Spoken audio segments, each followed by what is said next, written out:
এইভাবে আমাদের ধরে রাখ। ধর। এইভাবে এইভাবে ধরো। আমার দেখা যাচ্ছে? ওই ওই ওই বাবার হলো ওই ফেলে সব কিছু উঠবি সেই না ওই ফেলে ধরে রাখবা খালি হ্যাঁ। ওই। জয় নিতাই, জয় গৌর হরি। সংসার দাবানল লোকত্রায় করুণায় ঘন ঘনন্তম প্রাপ্ত কল্যাণ গুণবর্ষ বন্ধে শ্রী গুরু চরণ রবীন্দ্র। সংসার দাবানল দগ্ধ হল সকলের উদ্ধারের নির্মিত্ত, যিনি মেঘরূপে কৃপা বর্ষণ করেন, সেই করুণাময় গুণের সাগর শ্রী গুরুদেবের শ্রী চরণা বিন্দ বন্দনা করি।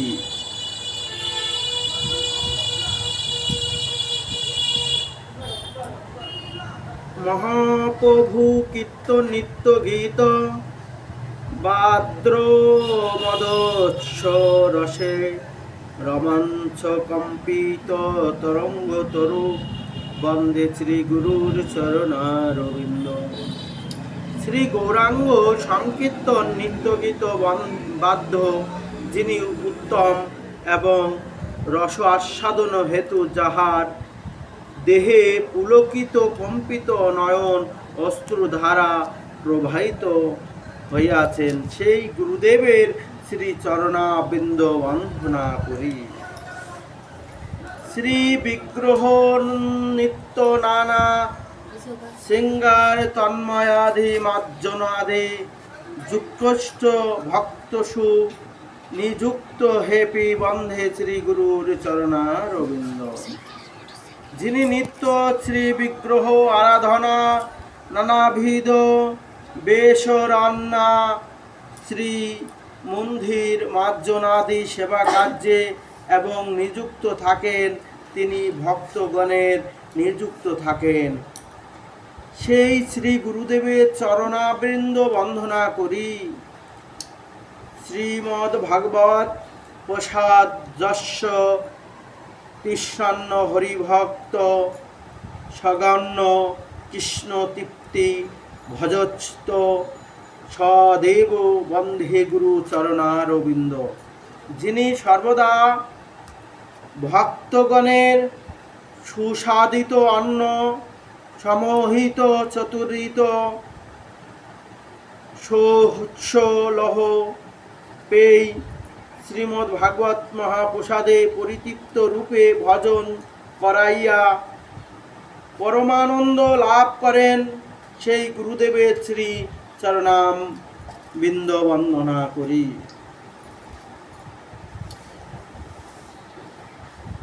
শ্রী রাধা কামা মাধবর্যবা মাধুর্য লীলা গুণ রূপ নামান্য প্রতিক্ষণ আস্বাদন লোনু পচ্ছ বন্ধে গুরু চরণারবিন্দ।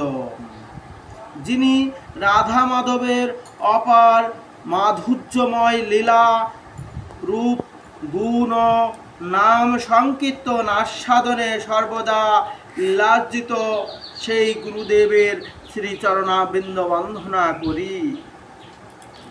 নিকুঞ্জন যুক্ত রতি কেলি সিদ্ধজা জলভিযুক্ত পরক্রিণী তৎস্নাদ্ধি দন্ধক্ষদি বল্লভ বন্ধে গুরু শ্রী চরণারবিন্দ। নিকুঞ্জ বিহারী যুবক যুবতী অর্থাৎ শ্রী রাধা গোবিন্দের রতিক্রিয়া সাধনে নিমুক্ত সখীগণ যে যে যুক্তি অবলম্বন করিয়া থাকেন, তাহাতে বিশেষ দক্ষতা প্রযুক্ত, যিনি তাহাদের অত্যন্ত প্রিয়, সেই গুরুদেবের শ্রী চরণাবৃন্দ বন্দনা করি। এই শ্রী গুরুদেব হচ্ছেন গুরু কৃপাহি কেবলম এক শিষ্য, সেই গুরুদেবের হৃদয় চরণ কমলে গুরুদেবের সেবা করতেন, গুরুদেবের নিকটে থাকতেন, গুরুদেবের পাশেই থাকতেন। কিন্তু ওই মনে মনে শিষ্যের হৃদয়ে একটু অন্যরকম ভাবনা জেগে গেল যে গুরুদেব তো অনেক কাজ করে না, গুরুদেবের থেকে বেশি কাজ আমি করি, এবং গুরুদেবের থেকে বেশি সেবা আমি করি, ভগবানের বেশি সব কিছু তো আমি করি, কিন্তু গুরুদেবের থেকে তো আমি তাহলে উত্তম। কিন্তু সবাই এসে গুরুদেবকে ভক্তি করে, গুরুদেবের সেবা করে, গুরুদেবের প্রণাম করে, আমার তো এগুলো কেউ করে না। শিষ্য হৃদয়ে একটা ভক্তির লাঘব ঘটে গেল, বললো যে আমি এত সেবা করি, এর পরেও গুরুদেব আমাকে সেরকমভাবে ভালো জানে না। এরকম নানান রকম প্রশ্ন। একদিন গুরুদেব তো অন্তর্যামী, গুরুদিনী হন, গুরু যারা হন তারা ভক্তের হৃদয়ের, শিষ্যের হৃদয়ের মনের কথা বুঝতে পারে। তা এখন কি করেছে, ওই গুরুদেব একদিন খুব অসুস্থ হয়ে ঘরের মধ্যে বসে আছে। তো শিষ্যটাকে ডেকে বলছে, বাবা আমি খুব জ্বর হয়েছে আমার, এখন রাত প্রায় 12টা বাজে। আগেকার দিনে তো ওষুধ ছিল না, ওই দাওয়াই বাড়ি দিয়ে কিছু গাছগাছালি নিয়ে আসে, সেইগুলো খেলে রোগ ব্যাধি ভালো হয়ে যেত। তা বললো ওই নদী পার হয়ে ওপারে যেয়ে তুমি কিছু ওষুধ এনে দাও, দুধ এনে দাও, আমি তাহলে খেয়ে ভালো হয়ে যেতে পারবো। তো বলছে এত রাত্রি গুরুদেব, নদীতে তো খাওয়া পাওয়া যাবে না, আমি কি করে আনবো? কি করলো, গিয়েছেন গুরুদেব একটা কাগজের পর মন্ত্র লিখে ভাঁজ করে দিয়েছে। বলছে যে গুরুদেব ওই শিষ্যটাকে দিয়ে বলছে, যাও তুমি এই মন্ত্রটা নাও। নিয়ে কি করে ও নদীর ঘাটে গিয়েছে। নদীর ঘাটে যাওয়ার পরে যখন ওই মন্ত্রটি হাতে করে গুরুদেবের নাম উচ্চারণ করে, গুরু মন্ত্র জপ করে যখনই নদীকে পাড়া দিয়েছে, জলের পর পাড়া দিয়েছে, যেন ওই পাকার পথে পাড়াইয়ে চলে যাচ্ছে। এইভাবে নদী পার হয়ে ওপারে চলে গিয়েছে। এখন উপার নদীতে যাওয়ার পরে উপারে যেয়ে কি করেছে, উপারে যে মনে মনে চিন্তা করছে, গুরুদেব এমন কি মন্ত্র দিল যে মন্ত্রের দ্বারা নদী পার হয়ে চলে গেলাম। এমন অবস্থায় শিষ্য কি করলো, সেখান থেকে দুধ এনে এবং ওষুধ নিয়ে গুরুদেবের দিলেন। গুরুদেব কয়েকদিন খাওয়ার পরে একটু সুস্থ হলেন। তা আজকে আর গুরুদেবের সেবার জন্য যায় না, খালি খালি নদী পার হয়ে ওপারে গিয়েছে। তা যাইয়ে মাঝ নদীতে আসার মানে যাওয়ার পরে ফিরে আসার সময় মাঝ নদীতে এসে মনে মনে চিন্তা করতে, কি মন্ত্র দিয়েছে গুরুদেব, একটু দেখি না খুলে। ওই কাগজটা খুলে দেখে ওই কাগজের উপরে একটা মন্ত্র লেখা। মন্ত্রটা কি, হরে কৃষ্ণ কৃষ্ণ কৃষ্ণ হরে হরে, হরে রাম রাম রাম হরে হরে। এই হরে কৃষ্ণ মহামন্ত্র লেখা। বলছে মন্ত্র জানে না কে? গুরুদেব এই মন্ত্র দিয়ে আমার কাছে গুরুগিরি করছে।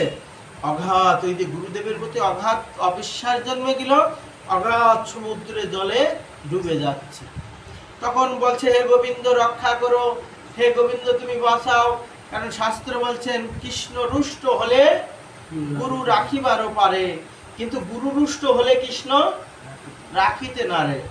কৃষ্ণর কাছে অপরাধ করলে কৃষ্ণ অপরাধ খণ্ডন করতে পারা যায়, হরিনাম করলে অপরাধ খণ্ডন হয়ে যায়। ভগবানের কাছে যত অপরাধই আমরা করি না কেন, হরিনাম করলে সে অপরাধ খণ্ডন হয়ে যায়। কিন্তু গুরু বা বৈষ্ণব চরণে যদি ক্ষুদ্র অপরাধ হয়ে যায়, তাহলে মহামহা ভজনের থেকে পড়ে যায় বাদ। যেমন এক ঘোড়া দুধের মধ্যে যদি এক ফোঁটা গোচনা বলে কি হয়, দুধটা নষ্ট হয়ে যায়, এমনি ভাবে আমাদের হৃদয়েও যদি কোনো প্রকারের গুরু অপরাধ হয়ে যায়, বৈষ্ণব অপরাধ হয়ে যায়, তাহলে আমার জীবনে যত তপস্যা করেছি, যত আরাধনা করেছি, যত ভজন করেছি, সব নষ্ট হয়ে যাবে।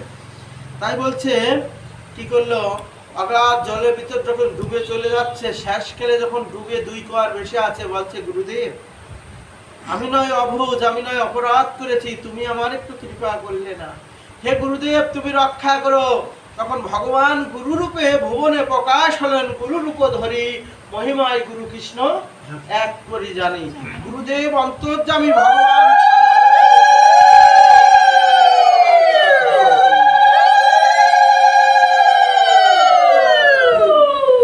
তখন সমুদ্রের যখন ওই নদীর কিনারায় দাঁড় করিয়ে দিলেন, গুরুদেব অন্তর্ধান হয়ে গেল। যে দেখে গুরুদেব আশ্রয় বলে, বাবা আপনি কৃপা করে আমাকে সেই সমুদ্রের জলের থেকে রক্ষা করলেন। বললো না আমি তো যাইনি বাবা। তো বলছে বাবা আপনারই রূপ ধরে ভগবান স্বয়ং আমাকে রক্ষা করেছে। আপনার চরণে আমার অপরাধ হয়েছিল, আপনাকে ভুল বুঝেছিলাম, আপনাকে মনুষ্য রূপে আমি দর্শন করেছিলাম। গুরু কখনো মনুষ্য জ্ঞান করতে নয়। কি করলো? গুরুদেবের চরণে যখন এই ষষ্টাঙ্গে প্রণাম করলো, তখন গুরুদেব সমস্ত অপরাধ যখন মার্জন করলো, তখন আবার তার ভজন হলো। ভজনের দাহিকায় সে তখন কৃষ্ণ ভজন করতে করতে কৃষ্ণ কৃপা লাভ করলেন, কৃষ্ণ চরণ প্রাপ্ত হলেন। জয় নিতাই, জয় গুরু।